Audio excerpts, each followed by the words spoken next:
mo, love, bata pa si Mikay. Dali siyang maimpluwensya ng mga tao sa paligid niya.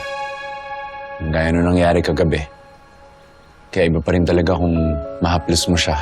Mas galing sa puso yon. Gustong-gusto ko, Marco. Natatakot lang ako na hindi niya ako pansinin. Parang sama-sama ako bigla. Sige na, love. Unahin ko muna magpaliwanag kay Mama. Dito ko muna, ikaw na bahala kay Mikay, ha?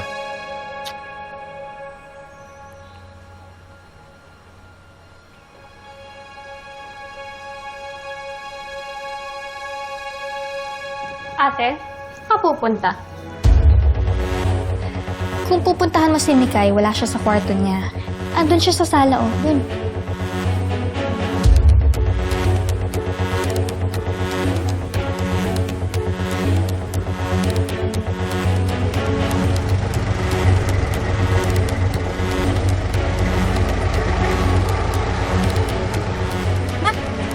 Are you okay?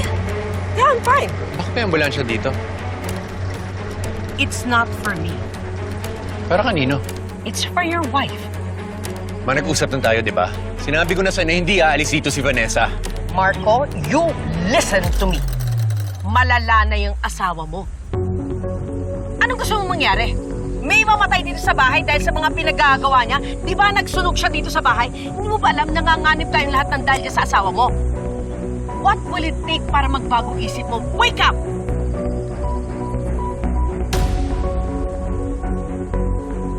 Ma, hindi kayo pwedeng mag-decide para kay Ate Vanessa. Si Kuya pa rin ang asawa niya. What happens in my house stays under my rules. Kung gano'n, aalis na lang kami dito. Hindi mo isasama si Mikay. But she's my daughter. Namuntik nang mapahamak ng dahil dyan sa asawa mo. Tapos gusto mo, kayong tatlo lang magkakasama? Marco, mag-isip ka nga pa, paano naman si Mikay? Ano, nasa panganib yung bata dahil sa sobrang pagmamahal mo dyan sa lintik na Vanessa niyan? Marco, hayaan mo nang gumaling ang asawa mo. Tulungan mo siya. Lalo na siyang lalala dito sa bahay dahil we do not have the professional care that she needs.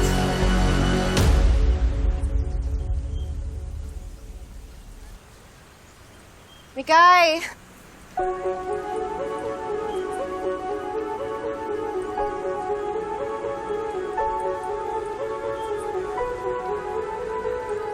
Vanessa, halika. Halika. Halika, anak. Come on. Halika. Vanessa, sasama ka sa kanila ng maayos, ha? Vanessa, sasama ka sa kanila, ha? Ibabalik nila ako sa facility. Hindi pwede. Hindi nila ako makukuha. Nurse, kunin niyo na siya. Ayoko! Ayoko! Ayoko! Love, makinig ka sa akin. Love, mahal na mahal kita. Ayoko malayo ka sa amin ni Mikay, pero kailangan ko itong gawin. Sumama ka na sa kanila, love. Sige na. Sige na, love. Sumama ka na sa kanila. Aalagaan ka nila doon, okay? Sumama ka na sa kanila. Sige na. Marco, no. Huwag kang pumayag. Ito talagang plano sa akin ni Angel. Gusto niya akong mawala. Sige na po. Vanessa, sumama ka na sa kanila, please. Ha? Makikita mo rin naman ang pamilya mo pag magaling ka na. But right now, you are a threat to all of us. Kay Marco, lalong-lalo na kay Mikay. Vanessa, kung mahal mo sila, sumama ka na papuntang facility, please. Ate Lorraine, si Lexi to. Hello, Lexi. Naku, sorry. Galing ako sa meeting kasi. Bakit? Ano nangyari? Si Ate Vanessa kasi, dadalhin na daw siya sa mental facility. Ha? Hindi pwede. We need Vanessa here. Mawawala ng saysay ang lahat ng pag-iimbestiga natin pagka makulong siya sa facility. Ayun nga, anong gagawin ko? Hawak na nila si Ate Vanessa. Love, dadalawin ka namin doon kahit araw-araw pa nandun kami ni Mikay. Sumama ka na sa kanila. Sige na, please. Hindi ako pwedeng bumalik sa mental facility. Masisira ang mga plano ko. Mas lalong mananalo si Angel.